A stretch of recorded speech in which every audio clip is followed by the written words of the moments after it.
তো আসসালামু আলাইকুম, নামাজ শেষ করে আর কি রুমে যাচ্ছিলাম। তো রুমে যাওয়ার পর তো এবার আজকে একটা দাদা বলেছে বিরিয়ানি বানাবে। তো দেখো চিকেন বানানোর জন্য আর কি মশলাটা তৈরি করছে।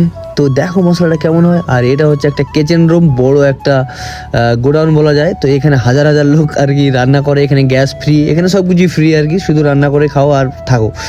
তো দেখো মশলাটা হচ্ছে, তো আমার এই দাদাটা বানাচ্ছে। তো এবার চিকেন দিয়ে দিচ্ছে। তো কেমন হচ্ছে দেখো রান্নাটা, তোমাদেরকে দেখাই। আর আমি দাঁড়িয়ে দাঁড়িয়ে তো ক্যামেরা করছি আর কি। তো খুব সুন্দর বানিয়েছে। তো আর এই দাদাটা পাঁপড় ভাজছিল সাইডে।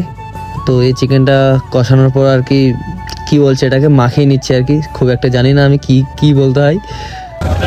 तो अभी क्या हो रहा है? खाना हुआ है, पूरा बना है? अभी आधा हुआ है। आधा हुआ है। कितना टाइम लगेगा भाई? ये इसको जो है करीब 20 मिनट तक भूनना पड़ेगा। अच्छा, अभी तो बहुत कलर आ गया है। और 10 मिनट लगेगा?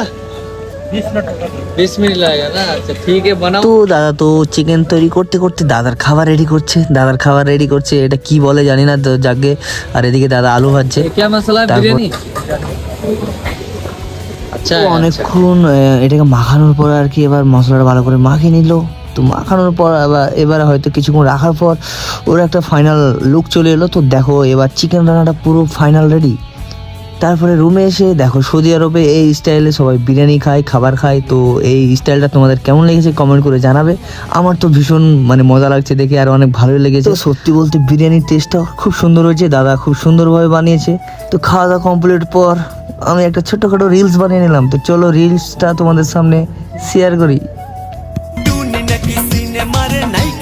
তো চলো বন্ধুরা, ভিডিওটা এই পর্যন্ত ছিল। ভিডিওটা ভালো লাগলে লাইক, কমেন্ট এবং সাবস্ক্রাইব করে দিও। চলো বাই বাই।